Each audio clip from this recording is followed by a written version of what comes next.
अक्षय तृतीयेच्या पवित्र दिवशी खानदेशभर आखाजी सण अवर्णीय उत्साहात साजरा होतोय। या सणाने खानदेशाचे सांस्कृतिक वैभव उफाळून आले। प्रत्येक घरात पारंपरिक रीतिरिवाजांनी सणाची रंगीत चित्र साकारली आहेत। आकाजीचा सण हा आगारीचा सण असतो। आदल्या दिवशी लाटपाट हा म्हणून मानला जातो। त्या दिवशी आपण सांजऱ्या वगैरे लाटतो, शंकर आणतो, गौराई जवळ शंकरला बसवतो। संध्याकाळी आपण बारीक शेवाळ्यांचा नैवेद्य दाखवतो गौराईला, शंकरला। मग आपण सकाळी माठ आणतो, मटक्याचा छोटी घागर म्हणतात तिला, छोटं मटकं पण आणतो। ते सगळं धुवून चुवून सण पूजा देवाजवळ गहू टाकून सण पूजा वगैरे करतो त्याची। आणि माठाला आपण धागा, कच्चा सुताचा धागा गुंडाळतो, छोट्याला पण आणि मोठ्याला पण। आणि घागरवरती जो नैवेद्य दाखवतो तो पूर्ण अखंड नैवेद्य राहतो, पूर्ण अखंड। पुरणपोळी, आंबा पण अखंड ठेवतो, सांजरी अखंड, कुरडई पापड सगळं अखंड वगैरे ठेवतो। ते झालं का नैवेद्य दाखवला गेला का, घागराचा नैवेद्य दाखवला का आपण आघारी टाकतो, धाब्यावर आघारी टाकतो, चुलीत आघारी टाकतो। आघारी वगैरे झाली का सगळेजण जेवणाचा आनंद घेतो।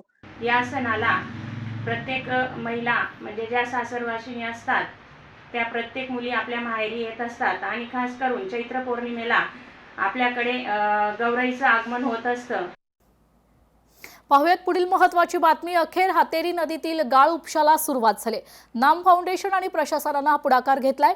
सिंधुदुर्ग जिल्ह्यातील पावसाळ्यात नद्यांना मोठ्या प्रमाणात पूरस्थिती निर्माण होत असल्याने शेतीचं नुकसान तसेच नागरिकांच्या घरात पाणी शिरण्याच्या घटना घडतात। यासाठी नद्यांमधील गाळ उपसा करणं महत्त्वाचं असल्याने नाम फाउंडेशनच्या माध्यमातून जिल्ह्यातील प्रमुख नद्यांमधील गाळ उपसा करण्यास आता सुरुवात झाली आहे। कुडाळ तालुक्यातील वेताळ बांबर्डे या गावातून वाहणाऱ्या हातेरी नदीतील गाळ उपसा करण्यासाठी शासन स्तरावर स्थानिक नागरिकांनी पाठपुरावा केलाय।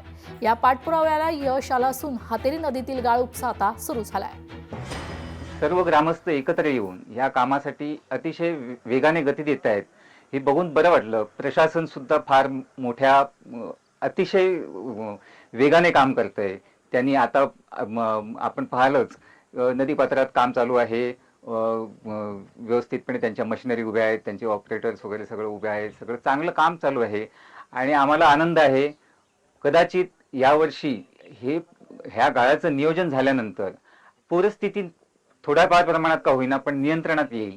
याबद्दल मी प्रशासनाचे आणि सर्व अधिकाऱ्यांचे मी खूप आभार व्यक्त करतो। वारंवार पाठपुरावा शासन दरबारी करून त्यांना कागदपत्र देऊन अर्जाद्वारे ग्रामपंचायतीकडे करून जिल्हाधिकारी आणि इतर लोकांकडे पाठपुरावा करून त्याचं आज त्यांनी नाम फाउंडेशनच्या माध्यमातून या कामाची सुरुवात केलेली आहे आजपासून। आणि त्या नाम फाउंडेशनच्या मशिनरी इथे आलेल्या आहेत आणि त्या ठिकाणी सर्व शेतकरी समवेत इथे जमा झालेले आहोत आणि त्या कामाचा प्रारंभ झालेला आहे कालपासून। आणि त्यामुळे शेतकरी वर्गामध्ये समाधान व्यक्त होत आहे। कर्कश आवाज करणाऱ्या बुलेटवर आता कारवाई करण्यात आलेली आहे। नियम मोडणाऱ्यांवर बीड वाहतूक शाखेची कारवाई आहे।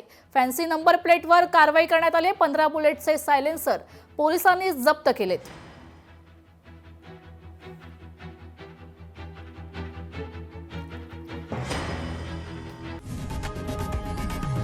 लोकशाही मराठी ऐका, पहा, जागरूक रहा।